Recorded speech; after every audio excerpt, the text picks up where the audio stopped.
أعوذ بالله من الشيطان الرجيم بسم الله الرحمن الرحيم إن الذين آمنوا والذين هادوا والنصارى والصابئين من آمن بالله واليوم الآخر وعمل صالحا فلهم أجرهم عند ربهم ولا خوف عليهم ولا هم يحزنون. یقینا ها کسان چې ایمان راوړی دی هغه خلق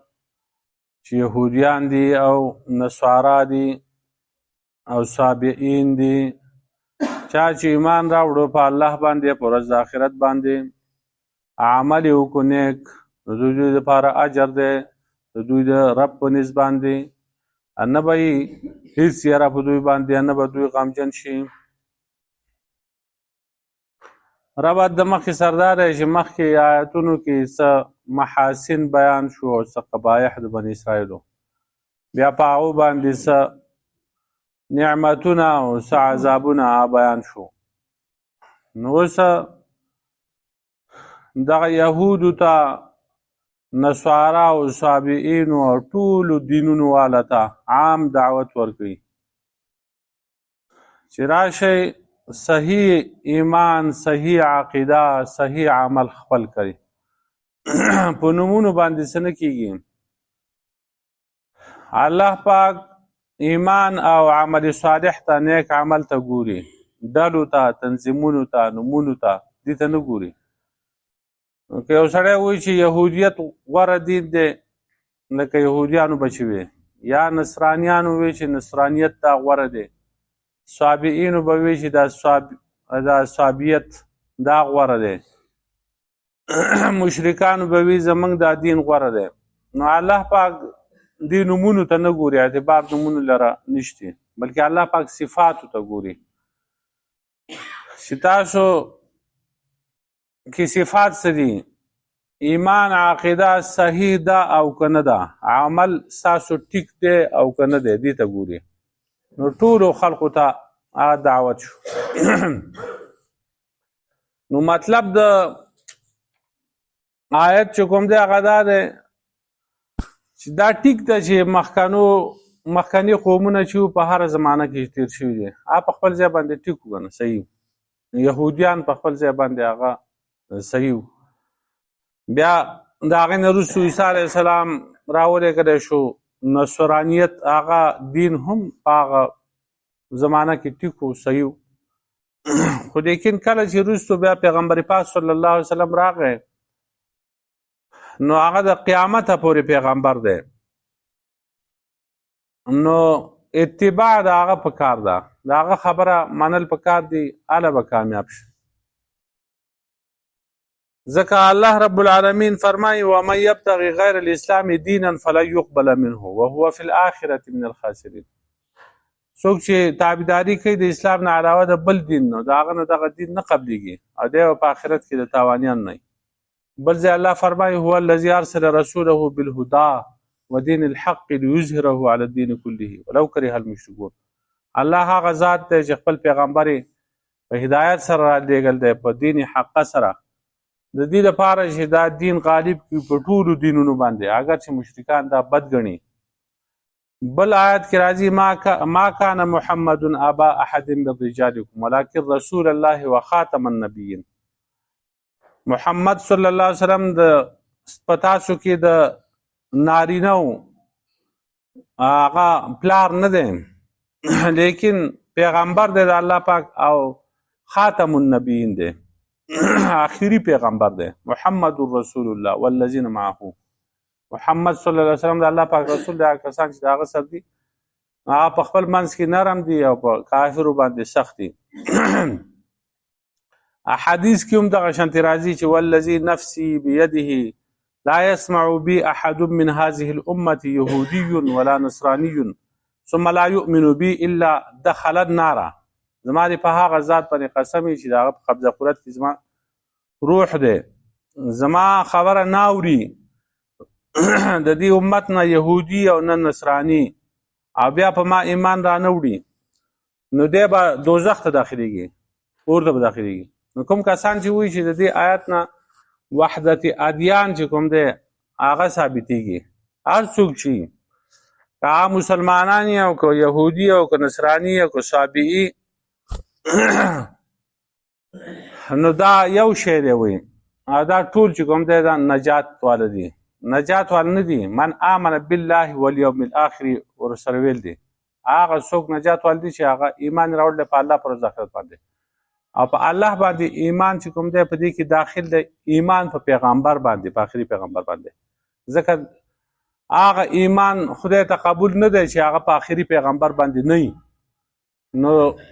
کوم کسان چې دا کوشش کوي د وحدت ادیان چې دا دینونه یو شي دا غلطه ده اوس دا یهود څوک دي نصارا څوک دي صابئین څوک دي والذین هادو هغه کسان چې یهودیان دي د دې نه مراد یهودیان دي دا د موسی علیه السلام تابعدارو او دا ښه خلق وو د موسی علیه السلام تابعدار وو الله پاک ته رجوع کوونکي وو او بیا وروستو د یهودو دا نوم چې کوم دی هغه د هیلاګر دپاره د هر ظالم هر زیاتې کوونکي غصب کوونکي د غلطو عقیدو والا هغې ته منسوب شو هغه ته خلق یهودي وایي هیلي کوي ظلم کوي زیاتې کوي غصب کوي عقیده خطا دا یهودي دی دغه خلق په مصر کې او په فلسطین کې په دغه علاقو کې به اوسېدله اوس هم هلته زیات دي یهود دو ته ځکه وایي چې هذا یهودو په معنا د تابه رجعه ماله د دې سر دی توبه یې ویسته واپس شو مایله شو دې ته وایي دو په خپله سورت اعراف کې راځي انا هدنا الیکا موږ تا ته توبه ویستله یا الله توبنا الیکا نو چونکې دو توبه ویستل وه نو د دې وجې نه دو ته چې کوم دی هغه یهود وایي تهود ای دخل فی الیهودیه تهود دې ته وایي چې په دخول په یهودیت کې وکړي یهودیت کې شامل شي دې ته وایي وروستو بیا د نوم چې کوم دی د هغوی دغه وګرځېد اگر چې د هغوی عقاید هغه خراب و یهود ورته ځکه یوه معنا دا ده چې دو توبه ویستل وه ها د یهودو په معنا د توبې سر دی دویم قول پکې دا دی چې هاده او تهوده په معنا د سر خوځولو سر دی دو به د تورات د قرت په ټیم کې سرونه خوځوله لکه زموږ په دې زمانه کې بعضې قاریان چې کوم دی هغه دغه سر خوځوي دا وایي ښه کار نه دی په آرام کې ناصل پکار دی او بعضې خلقو دغسې عادت جوړ شوی نو سر خوځولو ته ویله کېږي دا د پښتنو مورخینو هم دا خبر راغستې ده چې زمونږ د پښتنو د اصل نسب چې کوم دی په دې باندې ډېر ښه کتابونه لیکلی شوي دي بې شماره کتابونه په دې کې یوه نظریه دا ده چې دا پښتانه چې دي دا د یهودیو نسل دی بني اسرائیل دی او مماثلتونه بیا ذکر کړي دي په دو او د هغو یو بل سره څه مشابهت دي نو هغه یو مشابهت پکې دا هم دی چې پښتانه چې هم سبق وایي نو دو سر خوځوي او هغه هم سرونه خوځوي نو دا تهود چې کوم دی هذا تهود سر خوځولو په معنا باندې هم راځي عبدالغني رامپوري رحمت الله علیه نجم الغني هغه نجم الغني نومې دی هغه یو کتاب لیکل دی د پښتنو باندې لس وجوهات ذکر کړي دا بني اسرائیل دی په پښتنو کې دلته صوابه یو سړی روشن خان نومې روشن خان روشن خان اوس وفات شوی دی هغه په دې باندې ډېر زور لګول دی چې دا پښتانه چې دي دا بني اسرائیل دي دا مختلف نظریې دي دویم نظریه پکې دا ده چې دا آریایي نسل دی آریانا باختر دغه علاقونه راغلي دي بیا خواره شوي دي دا ټول یو شی نه دی ټول پښتانه دا څه یو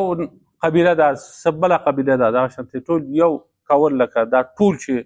قیس عبدالرشید ته ترجمه کوي نو دا هم بعضې نه مني دا خو د بحث نه موږ ووتو دغه زموږ موضوع نه ده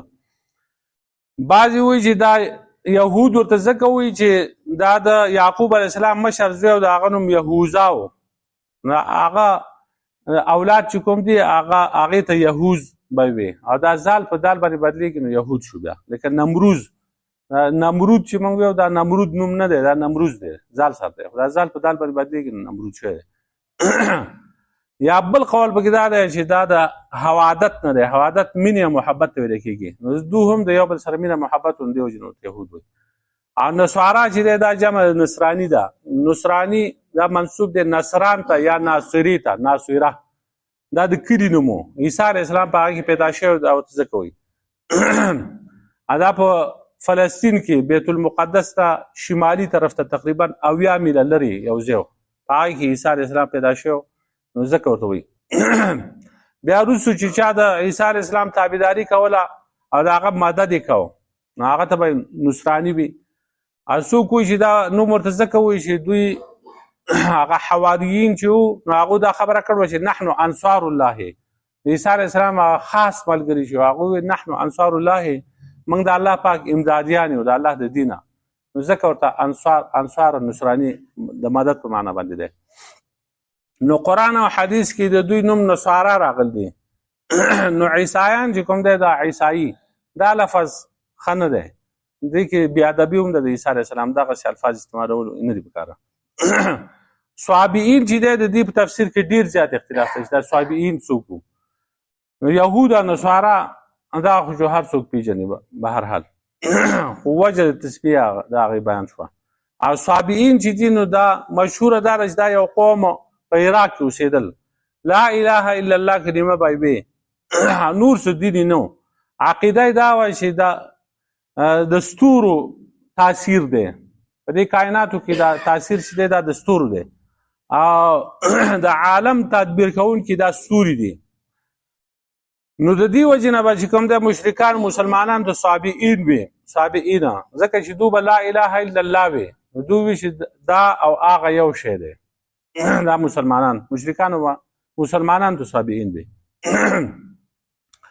او سید قطب رحمت الله علیه فیء ظلال القرآن دا هغه تفسیر دی د مصر عالم دی. هغه وایي چې دا د عربو مشرکانو یو ډله وه چې د نبي علیه السلام د بعثت نه مخکې دوی د خپل قوم د هغه شرکي دین نه جدا شو او د بوتانو عبادت کې شک پیدا شو. نو ځان په خپل غور او فکر سره یو عقیده غوره کړه او کوشش یې وکړو چې موږ توحید ته ورسو. دا دعوه به یې کوله چې موږ په دین حنیف باندې یو کوم چې د ابراهیم علیه السلام دین و هغه پیش کړو. نو دوی د بوتانو عبادت پرېښوده. نو اگر چې د خپل قوم ته دعوت د دغه عقیدې نه ورکاو او دا دغسې خلق دی صابئینه. نو د دې خلقو مبارک یو مشرکان وي چې دا صابئان دي د خپل مور و پلار او د نکاح دا دین یې پرېښودی دی. لکه وروسته بیا دې مسلمانان ته هم دو دغه وي مشرکانو صابئینه دوی هم د پلار نیکه دین پرېښودی دی.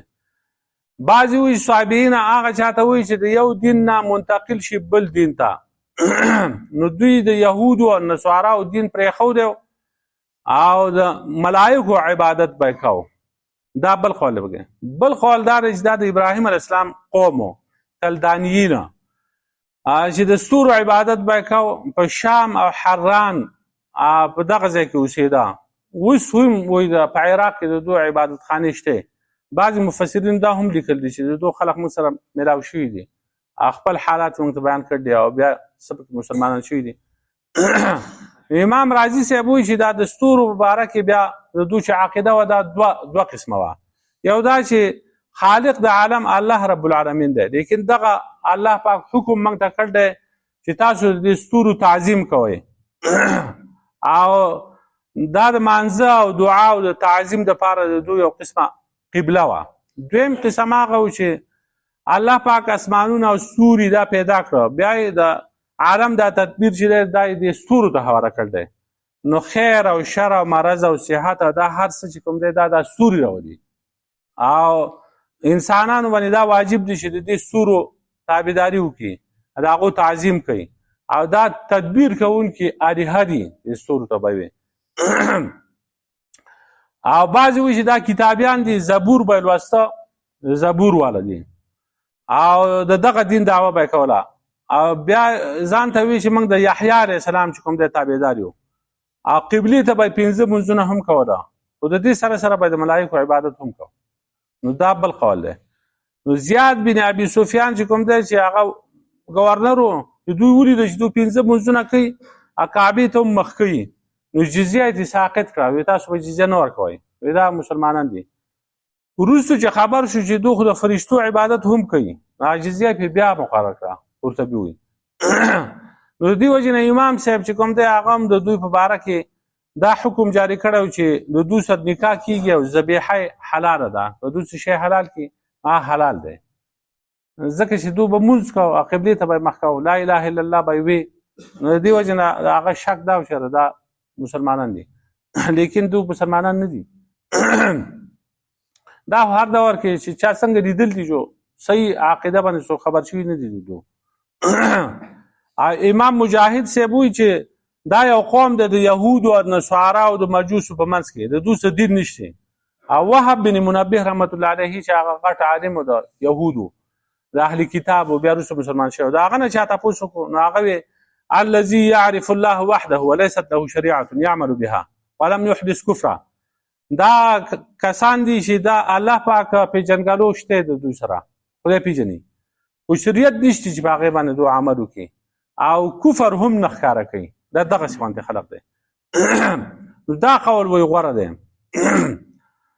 نو دا دلته وایي چې ان الذین آمنوا یقینا هغه کسان چې ایمان راوړل والذین هادوا هغه کسان چې یهودیان دي والنصارا والصابئین او صابئین من آمن بالله والیوم الاخر هغه څوک چې ایمان راوړي په الله په ورځ د آخرت باندې او په دې الله ایمان په الله راوړل ایمان په آخرت په دې کې داخل د ایمان په پیغمبر باندې هم صحیح ایمان به هله وي چې په آخري پیغمبر ایمان راوړي وعمل صالحا او نیک عمل کوي نو فلهم اجرهم عند ربهم دوی اجر د رب په نسبت باندې هله دی هله به دوی اجر ثابت شي د خدای په نسبت باندې ولا خوف عليهم ولا هم يحزنون نو په دوی باندې یری پر ورځ قیامت باندې نو به دوی غمجني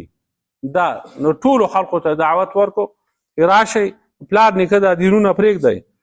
په نومونو او په تنظیمونو باندې څه نه کېږي چې زه پلان کې تنظیم سره یم